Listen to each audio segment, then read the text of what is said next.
Hey guys, welcome back to Table Torque. Today we are going to talk about the most hated arm wrestling technique, which is the King's Move.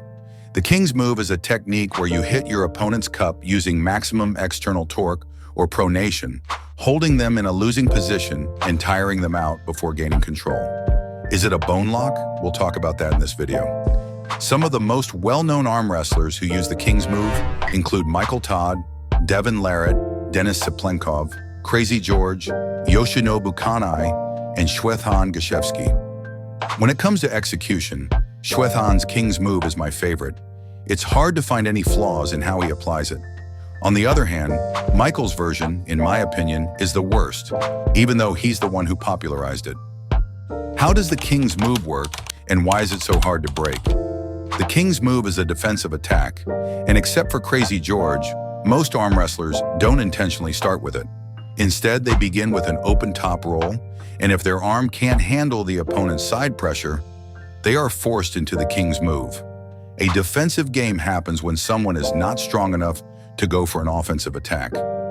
In the extended position, engaging maximum pronation, the King's Move creates a position where the opponent struggles to apply finishing force. The stretched arm and body positioning make it difficult to get the necessary angle and leverage to break through, making it one of the toughest techniques to counter. Let's take the match between Prudnik and Devin. This was an open top roll from Devin that transitioned into a King's Move. You can see how he rotates his arm through the pad while locking pronation, a technique also visible in the first match of Devin versus Dave Chaffee. It's similar to a crocodile doing a death roll. Just lock and roll. Once locked in, it's nearly impossible for an opponent to contain their cup. This position maximizes pronator strength because when the arm is straight, the pronator trace is slightly stretched, increasing passive tension, which enhances pronation force. Unlike in a flexed position, where muscles must actively generate force, the straight arm in the King's Move relies on both muscle engagement and passive resistance, making pronation feel extremely strong and difficult to counter. This is matched between Shwethan versus Zoloev, two incredibly strong pullers ranked among the top 5 world rankings in the 75 to 80 kilogram category. This was one of the most beautiful King's Move matches I've seen in a long time. Shwethan was able to stop the match in the middle of an open top roll in a King's Move, forcing Zoloev to bleed in every round.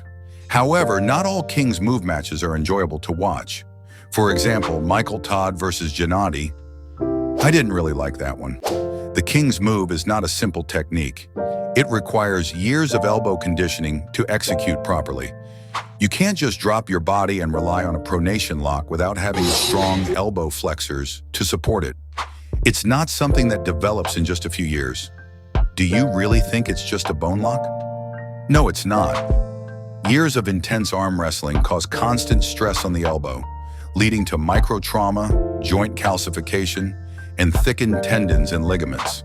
This results in extra bone formation and reduced flexibility, making the elbow feel stiff and resistant to full extension, and that's not an advantage they're simply born with. It's something they build over years of training and conditioning. In the King's Move, if the humerus bone, which is this, becomes parallel to the pad, it results in a foul. A fully stretched arm is allowed as long as the elbow remains on the pad. However, the most critical rule is shoulder positioning. If the shoulder dips below the table level, it's a foul. The King's Move is not actually bad. The people who claim it is are usually those who cannot beat it. Not everyone can execute a King's Move. It requires a high level of skill and strategy. To counter it, one must be smart, not just strong. If you're struggling to beat a King's Move, it doesn't necessarily mean you're not strong enough. It might mean you're not smart enough to counter it. There is a way to beat the King's Move, but if you're neither strong nor smart enough to do it, simply complaining and making videos demanding a ban on the move is not the best option. Hope you liked the video. Share your thoughts and objections, like and subscribe. See you soon.